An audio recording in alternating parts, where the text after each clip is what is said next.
Okay, so welcome to the deep dive. You sent in this pretty fascinating collection of discussions this time around. Yeah. Looks like it was from August 2011 online forum stuff with David Clarence and Thomas and Timothy John. And man, these guys were really, Oh, yeah, they were going down some rabbit they holes. were going down some rabbit holes and they were connecting some dots that you don't always see connected. So, Yeah, absolutely. And I think that's what makes this duck dive so intriguing is how they're weaving together all these different concepts. yeah. And our goal here, like always, is to kind of like pull out the core ideas for you, right? Because, I Yeah. mean, if you've got time to listen to hours and hours of these discussions, that's fantastic. More power to you. Yeah, more power to you. But we know most people don't have that kind of time. So we Mhm. want to we want to do that work for you and really try to understand like what are they getting at with this idea of the post office? Right. And it is very specific. Like you were saying, it's not just the post office down the street. Right. It's not just going and buying stamps. No, no, no. This is a very particular concept. Absolutely. And then how does that tie into this whole thing about the estate and then their perspective on legal systems and financial systems? And ultimately, I mean, I think for them, it really boils down to what does this mean for us as individuals? You know, like how can we empower ourselves? How can we kind of take control of our own lives and our own destinies? And they believe that understanding these concepts is a big part of that. Absolutely. And what's so interesting is how they seem to find this empowerment through this very specific and almost ritualistic interaction with these systems that we all kind of take for granted. Yeah, like the post office. I mean, who thinks about the post office like this key to unlocking some hidden knowledge or power, Oh, right? it's pretty good to mail your bills and Yeah, exactly. send a birthday card. So let's start unpacking some of this stuff. And I think the best place to begin is with this idea of the post office because it is so central to everything else that they're talking about. Yeah, absolutely. The post office is like their central hub. And right off the bat, they make this distinction between what they call the post office with a capital P, capital O, and the USPS, like what we all just call the post office, the United States Postal Service. Right. And I noticed that too. They're very careful about that distinction. Like there's the post office and then there's the USPS. And they seem to think that the post office is actually like a private entity. Yes, as if it exists almost in a separate realm from the public-facing USPS that we interact with. It's almost like it's almost like a state within a state. Yes, exactly. You even use that phrase. They say state within a state, Yeah, I remember that. which is really fascinating because it suggests that they believe that the post office operates under a different set of rules, a different jurisdiction.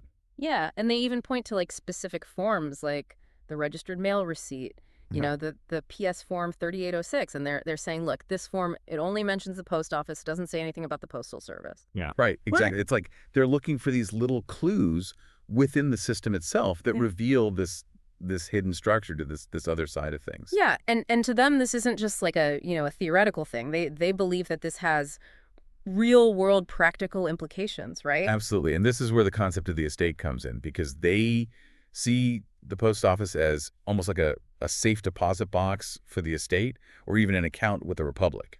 Yeah, that whole thing with the 24-hour access to the post office lobby and they're calling it the church, like this is like a safe deposit box that's always open. Right. It's always available. It's outside of the normal time constraints.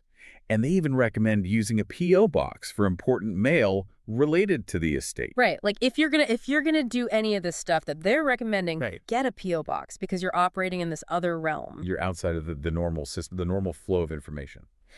Yeah, okay. So we've got this idea of the post office now. Let's talk about registered mail because this seems to be like their tool of choice. Right. Their weapon of choice. Yeah, exactly. They have this very specific process that they call a registered warrant claim. And it is very specific, Mm-hmm. and it gets into all sorts of little details that you wouldn't necessarily think are important. Like what kind of details? Well, like they talk about folding a dollar bill in a very specific way so that the eagle is showing, and then writing the serial number of that dollar bill on the document and declaring that that dollar bill is bonding the warrant. Like it's some kind of like official seal or something? Exactly, like it's imbuing it with some kind of power. Okay. And then what about the way that they say to address the envelope? I mean, we're talking about like, return address and all that. Oh yeah, they're very specific about that too. No abbreviations allowed.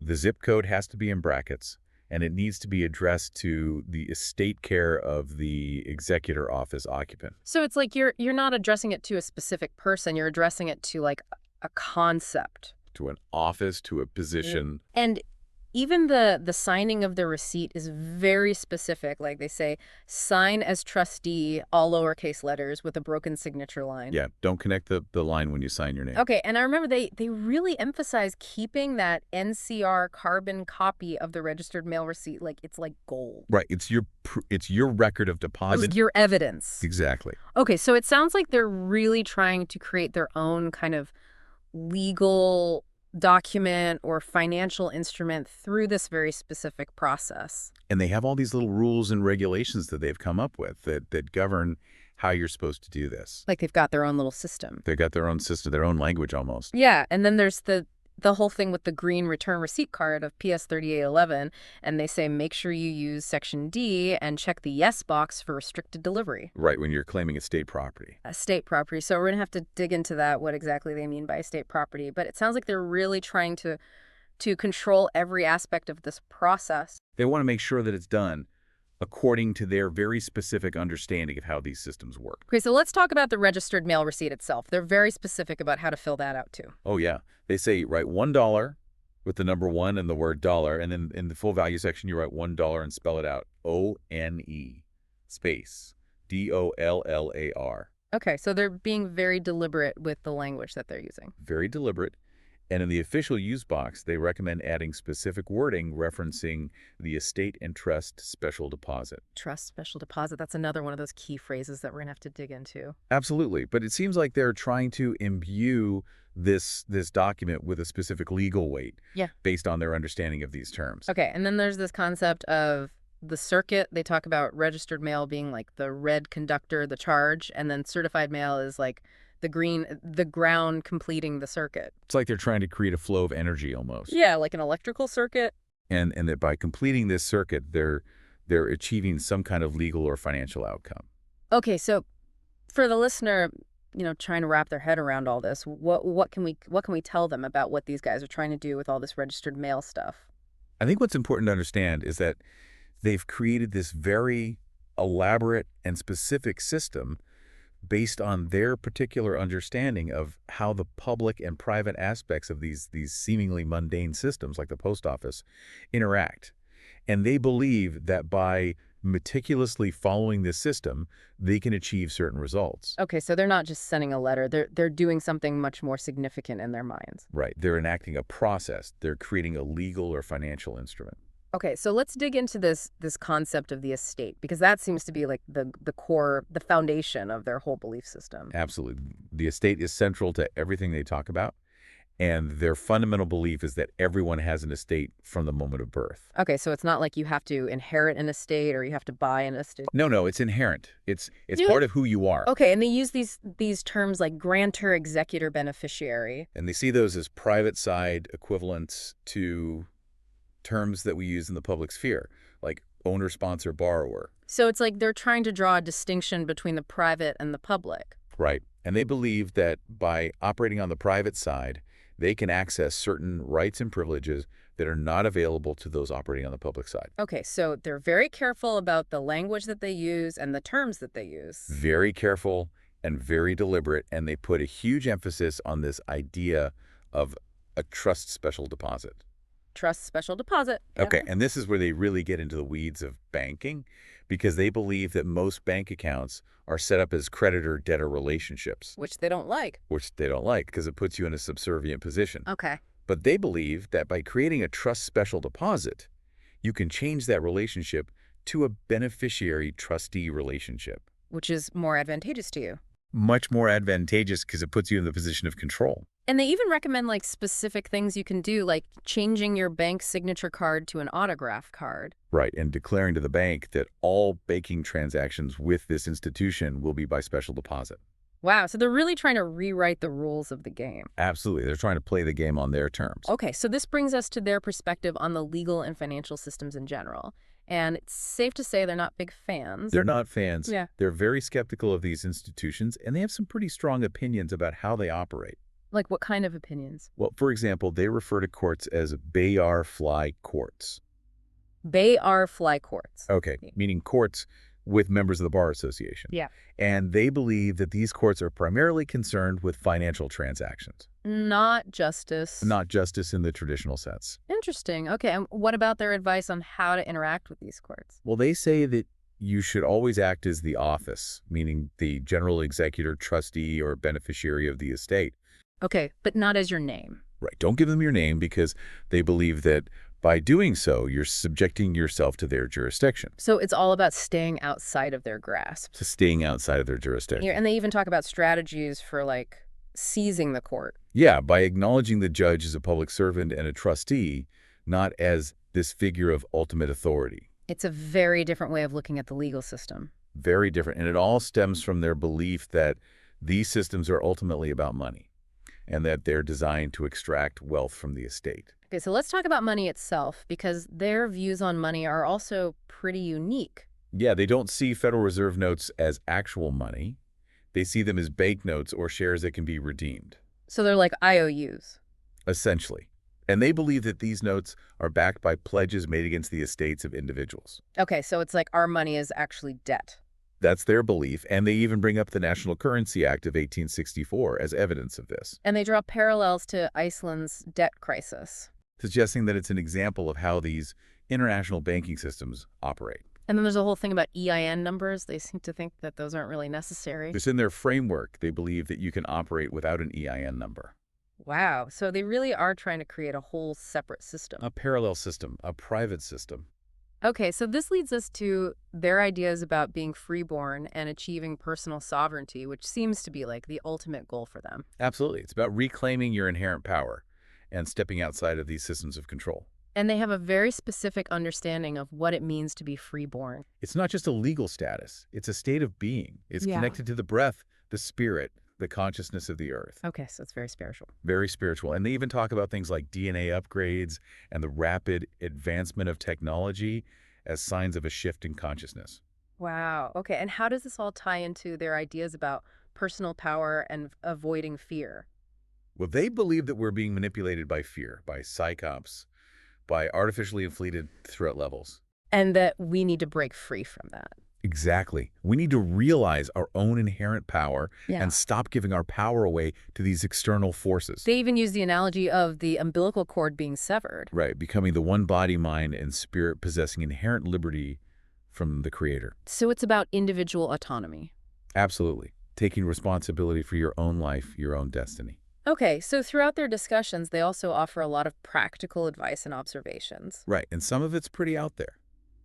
Like- Well, like they recommend sending claimed counts to the legal department of utility companies with an order to turn services back on and a check. Okay. And they talk about claiming things like badge numbers or BRR codes as estate property. As if they're like assets? Right, but they caution against using this for revenge or harassment. Okay, so they're not advocating for like going out and causing trouble. No, it's about reclaiming what's rightfully yours. Okay, and they talk about priority mail window envelopes, specifically the EP14H type. Right. And they hint that there's a deeper reason for using these envelopes with registered mail. Like a strategic or symbolic reason. Exactly. And they address the question of whether you can claim court case numbers or real estate deeds as estate property. And what do they say about that? They say that you can if you hold legal title and you act with proper intent. So it's not about just claiming anything. No, it's about reclaiming what's rightfully yours. Okay, and they have some interesting perspectives on legal and historical matters, too. Yeah, like they believe that the Bill of Rights isn't actually enacted legislation Okay. and that the highest court might be King's Bench in Pennsylvania. Interesting. And they even advocate for tithing to nature, to Yahweh's creations. Instead of to traditional institutions. Exactly. Yeah, and they make some pretty bold claims about the financial markets, too.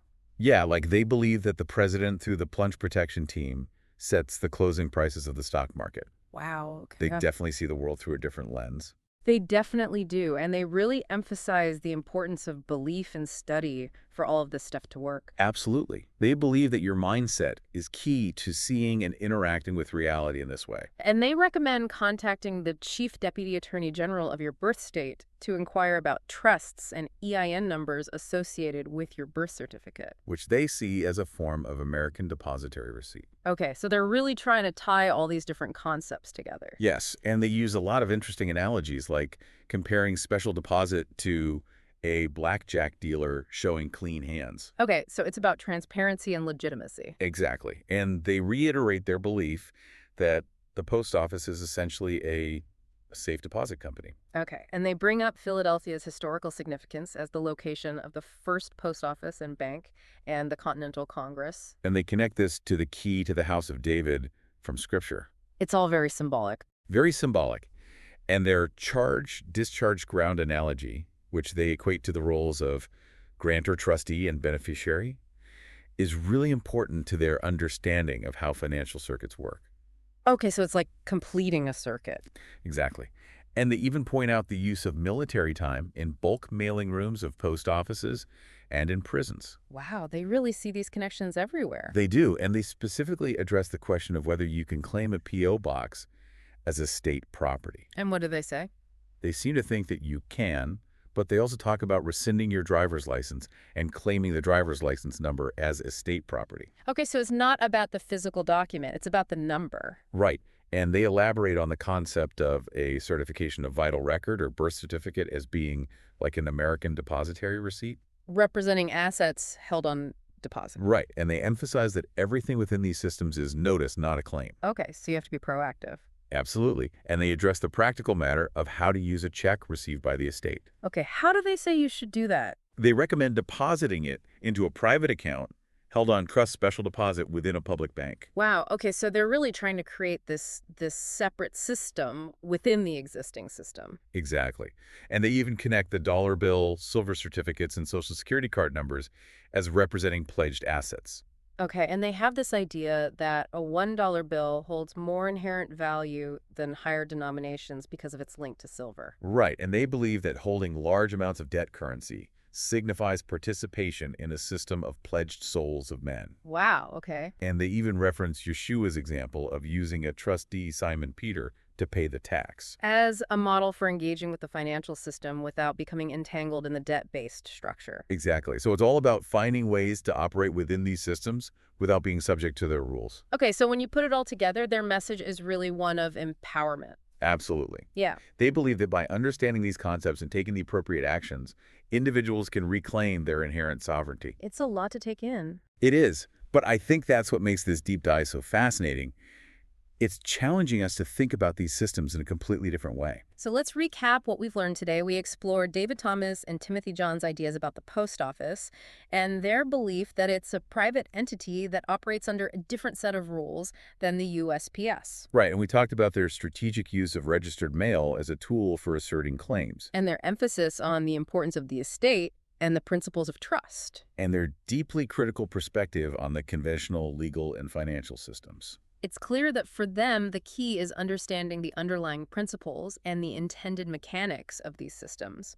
And they encourage us to do our own research and explore concepts like trust special deposit, American depository receipt, and the historical context of banking and postal systems. It's definitely a rabbit hole worth going down. Absolutely. And it all comes back to this idea of personal sovereignty, of taking control of your own life and your own destiny. So here's a final thought for you to consider. How might understanding the distinction between the private and the public aspects of various systems shift your perspective on your own interactions with those systems? It's a question worth pondering. It is. Thanks for joining us for this deep dive into the world of David Clarence Thomas and Timothy John. Until next time. Keep diving. Keep searching. And keep questioning. Absolutely. So yes.